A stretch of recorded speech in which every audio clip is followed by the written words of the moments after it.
Cyber കുറ്റകൃത്യ നിയമങ്ങളിൽ ഭേദഗതി വരുത്തി ഖത്തർ. പൊതുസ്ഥലങ്ങളിൽ വ്യക്തികളുടെ സമ്മതമില്ലാതെ ഫോട്ടോയും വീഡിയോയും എടുക്കുന്നത് പരിഷ്കരിച്ച നിയമം കർശനമായി വിലക്കുന്നു. സ്വകാര്യതാ ലംഘനം നടത്തുന്നവർക്ക് ജയിൽ ശിക്ഷയും പിഴയും ഒടുക്കേണ്ടി വരും. പൊതുവിടങ്ങളിൽ വ്യക്തികളുടെ സ്വകാര്യത ഉറപ്പുവരുത്തുക എന്ന ലക്ഷ്യത്തോടെയാണ് സൈബർ കുറ്റകൃത്യ നിയമം ഖത്തർ ഭേദഗതി ചെയ്തത്. ഇതുമായി ബന്ധപ്പെട്ട ഔദ്യോഗിക വിജ്ഞാപനത്തിന് അമീർ Sheikh Tamim bin Hamad Al ഥാനി അംഗീകാരം നൽകി. നിയമപ്രകാരം പൊതുസ്ഥലങ്ങളിൽ വ്യക്തികളുടെ അറിവോ സമ്മതമോ ഇല്ലാതെ ഫോട്ടോയോ വീഡിയോയോ എടുക്കരുത്. ഇവ പരസ്യപ്പെടുത്തുകയോ ഇന്റർനെറ്റിലോ സമൂഹ മാധ്യമങ്ങളിലോ പങ്കുവെക്കുകയും ചെയ്യരുത്. നിയമം ലംഘിക്കുന്നവർക്ക് 1 വർഷം വരെ തടവോ 1 ലക്ഷം റിയാൽ വരെ പിഴയോ അല്ലെങ്കിൽ ഇവ രണ്ടും കൂടിയുള്ള ശിക്ഷയോ അനുഭവിക്കേണ്ടി വരും.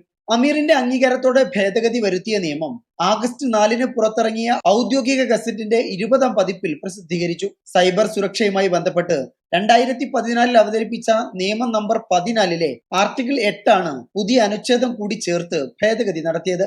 ഗസറ്റിൽ പ്രസിദ്ധപ്പെടുത്തിയ വേളയിൽ തന്നെ നിയമം പ്രാബല്യത്തിൽ വന്നതായി അധികൃതർ വ്യക്തമാക്കി. Media 1 Doha.